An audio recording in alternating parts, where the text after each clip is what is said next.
Hello friends, welcome back to the channel. Today we will going to start material cost accounting, pricing of material issued.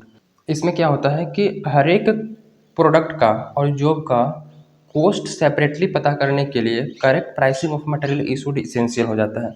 जैसे कि मान लीजिए हमने यहाँ से क्या होता है, एक इंसान है, ये है सेलर, ठीक है, ये है सेलर, इससे हमने क्या किया है, परचेस किया है, इससे हमने परचेस किया है मटेरियल, और परचेस करके हमने कहाँ रखा है, हमने, ये हमारा क्या है बताओ, ये हमारा गोडाउन है, ठीक है, ये हमारा क्या है, गोडाउन है। तो हमने जब परचेस किया मटेरियल, तो मटेरियल को हमने परचेस करके गोडाउन में रख दिया, ठीक है, और ये हमारा गोडाउन है, यहाँ मटेरियल हमारा पड़ा हुआ है। और लेट सपोज कि हमारा मैन्युफैक्चरिंग कंसर्न है, हम प्रोडक्ट बनाते हैं, राइट, मैन्युफैक्चरिंग, हमारा मैन्युफैक्चरिंग यूनिट है, और रॉ मटेरियल को हम क्या करते हैं, फिनिश गुड्स में कन्वर्ट करते हैं। तो जब भी हमारा क्या होता है कि प्रोडक्शन डिपार्टमेंट जब भी प्रोडक्शन डिपार्टमेंट को रॉ मटेरियल की रिक्वायरमेंट होगी, तो वो गोडाउन से क्या रिक्वेस्ट करेगा कि हमें इतने मटेरियल की रिक्वायरमेंट है, आप सेंड कर दो। तो यहाँ पे जो इंसान होगा, जो मटेरियल को इशू करेगा, जो मटेरियल को यहाँ से इशू करेगा टू द प्रोडक्शन डिपार्टमेंट, वो सारा जितना भी मटेरियल इशू करेगा वो रिकॉर्डिंग करेगा इसमें, अपने बुक्स ऑफ अकाउंट में ये भी मेंटेन तो करेगा ना कि हमने कितना मटेरियल इशू किया है परचेज डिपार्टमेंट को, ठीक है। और अगर हमारा ट्रेडिंग कंसर्न है, तो हम डायरेक्टली फिनिश गुड्स को परचेस करेंगे और अपने शोरूम में रखेंगे, ठीक है, और शोरूम से डायरेक्टली कहाँ जाएगा, सेल पर्पस के लिए वो सेलिंग किया जाएगा। तो भी यहाँ का मैनेजर होगा, वो रिकॉर्ड करेगा कि हमने कितना मटेरियल सेल किया, कितना हमारा फिनिश गुड्स क्या हो गया, सोल्ड हो गया, तो वो सब रिकॉर्ड करेगा। तो जो रिकॉर्डिंग यहाँ पे की जाती है, to know the actual cost of material issue हो रहा है फ्रॉम द स्टोर, जो भी मटेरियल इशू किया जाएगा from the godown to the production department, ठीक है, फॉर द मैन्युफैक्चरिंग कंसर्न, वहाँ पे मैनेजर जो है वो रिकॉर्डिंग करेगा, ठीक है, to know the actual cost of the each product. और जो मटेरियल इशू करा जाएगा फ्रॉम स्टोर, वो क्या होता है कि परचेज किया जाता है at a different different date और डिफरेंट डिफरेंट प्राइस पे भी वो परचेज किए जाते हैं। तो यहाँ पे वेरी इंपॉर्टेंट क्वेश्चन ये होता है कि किस रेट से हम मटेरियल को इशू करें, यहाँ से किस रेट से मटेरियल को इशू करें, ठीक है। तो मटेरियल को इशू करने का वेरियस मेथड है। मटेरियल को स्टोर से, ये हमारा स्टोर भी हो सकता है, ये हमारा स्टोर, तो मटेरियल को स्टोर से इशू करने का वेरियस मेथड है, राइट, जिसमें पहला मेथड है methods of pricing of material issues, method of pricing, price करने का मेथड है ऑफ मटेरियल इशूड, कि जो भी मटेरियल इशू करेंगे उसकी क्या क्या मेथड है प्राइस करने की, राइट। तो इसमें पहला है कोस्ट प्राइस मेथड है, yes, coast price method. Coast price method में कोस्ट पे रिकॉर्ड करी जाती है, इसको देखेंगे तो इसमें पहला है, इसके अंदर भी पहला है फीफो, करेक्ट, इसका फुल फॉर्म है first in first out, first in first out. और सेकेंड नंबर है लीफो, लीफो पढ़ो, लाइफो पढ़ो, according to your pace, right, last in first out, इसका मतलब जस्ट थोड़ी देर में देखने वाले हैं, last in first out. Then third number में है हाइफो या फिर HIFO, highest in first out, highest in first out, ठीक है। और है base stock method, base stock method, and इसका लास्ट है specific price method, specific price method, ठीक है। और सेकेंड नंबर में है हमारा एवरेज कॉस्ट मेथड, कि एवरेज बेसिस पर एवरेज कॉस्ट मेथड। इसमें दो है, एक है सिंपल एवरेज मेथड और एक वेटेड एवरेज मेथड, एक है सिंपल एवरेज और सेकेंड है हमारा वेटेड एवरेज। बहुत ही सिंपल मेथड है ऑफ मटेरियल इशू प्राइस करने का, weighted average, right. Third number में है market price method, market price method, इसके अंदर आ जाता है रिप्लेसमेंट प्राइस मेथड और realisable price method. And D number में है national price method, national price method. तो ये रही कुछ बेसिकली 2005 को मेथड जो कि प्राइसिंग की जाएगी मटेरियल इशूड, ठीक है। वो मटेरियल इशू करेंगे टू द प्रोडक्शन डिपार्टमेंट और फॉर सेलिंग पर्पस के लिए वो रिकॉर्ड करने का प्राइसिंग को वहाँ पर वेरियस मेथड है। आज डिस्कस करेंगे हम फीफो, करेक्ट है, first in first out. So let's start. तो कॉस्ट प्राइस मेथड में पहला है फीफो। तो कॉस्ट प्राइस मेथड को थोड़ा सा समझ लो। कॉस्ट प्राइस मेथड में क्या होता है कि जो मटेरियल रिसीव होता है इन द स्टोर, जो भी मटेरियल स्टोर में आता है, जो भी मटेरियल हम क्या करते हैं, परचेस करते हैं, तो स्टोर में आता है।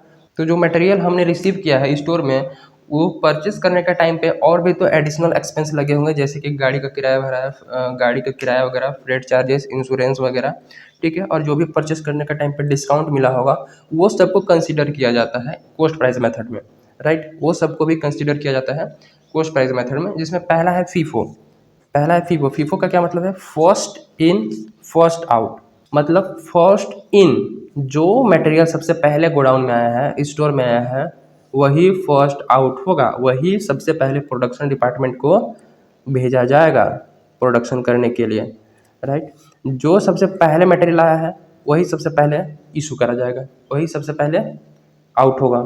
तो जो भी फर्स्ट में आया होगा वही सबसे पहले फर्स्ट आउट होगा। सिंपल सा मतलब है फर्स्ट इन फर्स्ट आउट का, ठीक है। जो मटेरियल हमने रिसीव किया है फर्स्ट इन द स्टोर, वही मटेरियल फर्स्ट इशू करा जाएगा। सिंपल है। सो इसको एक प्रैक्टिकल क्वेश्चन के थ्रू डिस्कस करते हैं in detail. Look at question number 6। बोला है स्टोर लेजर अकाउंट बनाओ बाय फीफो मेथड, जिसमें मटेरियल की रिसीट दे रखी है और इशू दे रखी है। तो ठीक है, स्टोर लेजर का फॉर्मेट देख लेते हैं। तो सबसे पहले फॉर्मेट सबसे आसान है। आपको डेट की पर्टिकुलर एक अलग कॉलम बनानी है। डेट आपको इस साइड ही बनानी है, ये लाइन के इस साइड रहेगी।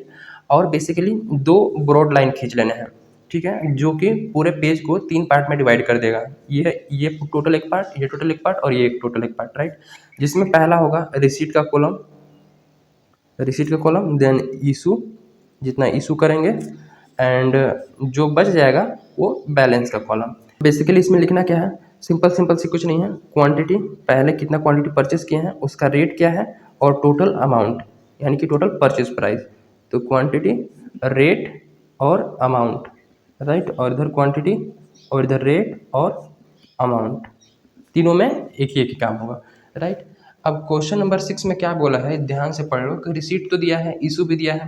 देन नीचे बोला है the store verification reveals a less of 2.5 kg on 17th February. 17th फरवरी को हमें ध्यान देना है कि जब स्टोर वेरिफिकेशन किया गया तो 2.5 kg लेस है, यानी कि कम पाया गया, तो उस दिन हमें लेस करना होगा। And another shortage of 2 kg on 26 फरवरी। 26 फरवरी को हमें ध्यान देना है कि शॉर्टेज हो गया 2 kg का। उसके बाद ऑन 14th फरवरी, 14 तारीख क्या हो गया, 10 kg of material at ₹9.5 kg refund from work order. ये हमने जो वर्क ऑर्डर में सेंड करा था मटेरियल, वहाँ से 14 तारीख को क्या हो गया, रिफंड हो गया एट द रेट ₹9.5 पर kg। ओके, तो ये चीज़ें ध्यान रखनी है कि 14 तारीख, 17 तारीख और 26 फरवरी को बेसिकली। तो स्टार्ट करते हैं। पहला टॉपिक है इसमें कि डेट है 2021, ठीक है, और फरवरी 1 हमारा टाइम चल रहा है, मंथ चल रहा है फरवरी 1। कोई रिसीट हुआ है 2.50 kg एट ₹10, रेट क्या है 10। तो लिख देंगे क्वांटिटी में 250 किलो, रेट क्या है 10। तब जब 250 किलो रिसीव होगा 10 रुपये के हिसाब से, तो टोटल कितने हो जाएंगे 2500, राइट। और इशू तो हुआ नहीं इस दिन, तो इशू वाला कॉलम खाली रहेगा। और बैलेंस में, बैलेंस का मतलब कि 1 फरवरी 2021 को आपके गोडाउन में, स्टोर में बैलेंस कितना पड़ा हुआ है, तो इस दिन जितना परचेस किया उतना ही बैलेंस पड़ा होगा, यानी कि 250 kg 10 रुपीज़ के हिसाब से, और ये 2500 का अमाउंट जो मटेरियल है वो पड़ा हुआ है, राइट। अब नेक्स्ट एंट्री क्या है, किस दिन की, देखो फरवरी 2 की इशू कर रहे हैं, तो हम लिख देते हैं फरवरी 2 को क्या किया जा रहा है, इशू किया जा रहा है 50 यूनिट, ठीक है। तो जो पड़ा है उसी से इशू करेंगे, तो रिसीट में हमें कुछ नहीं करना है, इशू के कॉलम में आना है और 50 kg यूनिट इशू करना है। 50 kg मटेरियल क्या है, इशू करना है। रेट क्या होगा, तो रेट जिस रेट से परचेस किए थे उसी रेट से इशू कर देना है, ठीक है। तो 10 रुपये के हिसाब से ये इशू हो जाएगा, तो 500 का मटेरियल इशू हो गया है, राइट। अब बैलेंस में कितना पड़ा है देखो, 250 हमारा पहले था, क्वांटिटी परचेस किए थे, और 50 हमने इशू कर दिया। 1 तारीख को 250 परचेस किए थे, 2 तारीख को इशू हो गया, तो बचा कितना, बैलेंस में जो बचा है उसको लिखना है माइनस करके। तो 200 kg बचा होगा, और वो भी 10 रुपये के हिसाब से, तो ये 2000 का मटेरियल बचा होगा। करेक्ट है मेरे दोस्त, ठीक है। अब देखो कि 3 तारीख को फिर इशू किया गया है, फरवरी 3 को, फरवरी 3 को फिर इशू किया गया 25 kg। तो रिसीट में तो कुछ नहीं होगा, 25 kg एट द रेट ₹10, क्योंकि हमारे पास एक ही वो पड़ा हुआ है, एक ही मटेरियल का बंडल पड़ा हुआ है, जो कि 200 का भी बचा हुआ है उसमें, और 10 रुपये के हिसाब से है, तो 25 इसी में से निकाल कर देंगे, 25 किलो, और 10 रुपये के हिसाब से 250 का, ठीक है। तो 175 बचेगा 10 रुपये के हिसाब से, और 1750 का ये बचा रहेगा। ओके, करेक्ट है। देन क्या हुआ है, फरवरी 7 को रिसीट हुआ है डायरेक्ट फरवरी 13 को, और अभी तक इशू ही कर रहा है, फरवरी 7 को फिर इशू करना है, फरवरी 7 को। तो रिसीट के कॉलम में खाली रहेगा, और इसमें फिर कितना 100 kg इशू कर देना है, तो 10 रुपीज़ के हिसाब से इशू करेंगे, और क्योंकि हमारे पास एक ही लॉट पड़ा हुआ है 10 रुपीज़ वाला, तो ये 1000 का हो जाएगा। अब 175 किलो बचा था कब, फरवरी 3 को, और डायरेक्ट फरवरी 7 को 100 kg इशू कर रहे हैं, तो 175 में से 100 kg इशू हो गए, तो कितने बचे, 75 kg बचे, और 10 रुपये के हिसाब से यानी कि 750 का मटेरियल बचा हुआ है हमारे गोडाउन में, स्टोर में। ओके, देन नेक्स्ट है कि फरवरी 13 को क्या किए हैं हम, 100 kg रिसीव हुआ है, तो फरवरी 13 को देखो रिसीव कर लेते हैं 100 kg, तो 100 kg रिसीव में गया, और रेट क्या बोला है, 9.75, 9.75, 9.75 ये रेट है, तो 100 kg, और तो ये हो जाएगा 975, राइट, 975 का। अब ध्यान से देखो, इशू तो हुआ है नहीं इस दिन, अब क्या करना है आप बैलेंस में कैसे लिखेंगे, तो बैलेंस में ध्यान दो जरा कि पहले मटेरियल 7 फरवरी को कितना पड़ा था, 75, और 10 रुपये के हिसाब से 750 का पड़ा था। ध्यान से देखना कि 7 तारीख को मटेरियल पड़ा हुआ था 75 किलो 10 रुपये वाला, तो उसको भी लिखना है। 13 तारीख को हमने परचेस किया है, हम मानते हैं, लेकिन सबसे पहले उसको लिखना है जो पहले से पड़ा हुआ है। उसके बाद 13 तारीख को परचेस किया है तो उसको अलग लिखना है, क्योंकि दोनों का रेट अलग है, 9.75 रेट अलग है, और 975 का ये रहा, ठीक है। ये अब क्या हुआ है, ध्यान से देखोगे तो 14 तारीख को नीचे एडजस्टमेंट में लिखा है on 14 February 10 kg of material 9.5 kg पर रिफंड फ्रॉम वर्क ऑर्डर से क्या हो गया, रिफंड हो गया। तो हमें क्या करना है, ले लेना है रिफंड। अब रिफंड मतलब वहाँ से आ रहा है मटेरियल, घूर के वापस आ रहा है, तो जब वापस आएगा मटेरियल तो हमें क्या होगा, रिसीट होगा। सिंपल सी बात है, परचेस कर रहे हैं तो गोडाउन में आ रहा है, और वर्क ऑर्डर पे इशू किया गया तो वहाँ से भी आ रहा है, तो क्या होगा, रिसीट के कॉलम में ही लिखेंगे। फरवरी 14 को कितना, 10 kg of material, 10 kg of material यहाँ लिख देंगे ब्रैकेट में, रिफंड हुआ है, राइट, वर्क ऑर्डर से, और उसका रेट क्या बोला है, 9.5 kg, तो ये हो जाएगा 95 रुपीज़ का, ठीक है। अब देखो ध्यान से, इशू तो कुछ नहीं हुआ, अब पहले के मटेरियल जो बैलेंस पड़े होंगे उसको भी लिखना है। 14 तारीख को तो लिखना ही है, 14 तारीख को पूरा बैलेंस लिखना है। तो पहले 75 किलो पड़ा था 10 रुपये वाला 750, उसके बाद 100 किलो हमने परचेस किया था 9.75 वाला 975, एंड देन रिफंड हुआ है 10 kg of material at the rupees 9.595। तो हमारे पास अब 3 लॉट हो गए, 3 बंडल हो गए मटेरियल के, राइट, 14 तारीख को। अब क्या हुआ है, ध्यान से देखो, 16 फरवरी को हमने इशू किया है 100 kg, राइट। तो इशू कर देते हैं, ये रहा फरवरी 16, ये फरवरी 16 को रिसीट नहीं हुआ है, इशू हुआ है 100 kg। अब 100 kg इशू हुआ है, तो हम अब देखो हमारे पास 3 लॉट हैं, तो हम मटेरियल किस में से इशू करें, तो हमारा मेथड कौन चल रहा है, FIFO, first in first out. तो जो सबसे पहले है उसको सबसे पहले इशू करो, यानी कि 100 इशू करना है, ठीक है, तो सबसे पहले 75 वाला पड़ा है तो 75 वाला सबसे पहले इशू कर देंगे। तो 75 हो गए 10 रुपये के हिसाब से 750 का इशू हो गया, और 100 किलो इशू करना है जिसमें से 75 किलो इशू हो गया, तो और कितना किलो इशू करना पड़ेगा, 25 kg। तो 25 kg इशू किया जाएगा सेकेंड वाले लॉट से 9.75, ये कितना हो जाएगा, तो ये हो जाएगा हमारा 25 इंटू 9.75 इक्वल टू ये रहा है 24/3 यानी ये आ रहा है 243.75। तो 243.75 ठीक है। अब बैलेंस कितना पड़ा हुआ है वो देखो। देखो 75 वाला हमारे पास पड़ा था, 75 इशू हो गया, तो ये तो पूरा खत्म हो गया। 100 किलो पड़ा था, उसमें से 25 किलो इशू हुआ है, तो बचा कितना, 75 kilo at the rate rupees 9.75। और जो नीचे एक और पड़ा है वो भी बचा होगा, यानी कि 10, इसको तो अभी टच भी नहीं किए हैं, तो 9.5 यानी कि 95 का तो ये पड़ा होगा।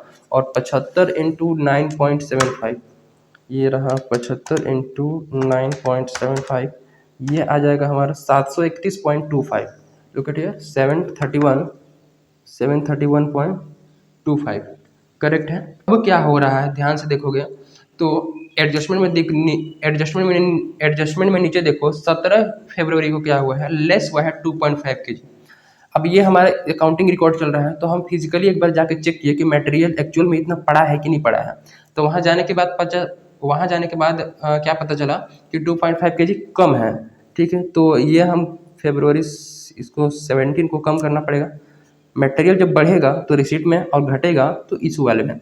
तो 2.5 kg क्या हो रहा है, लेस हो रहा है, जिसको बोलेंगे शॉर्टेज।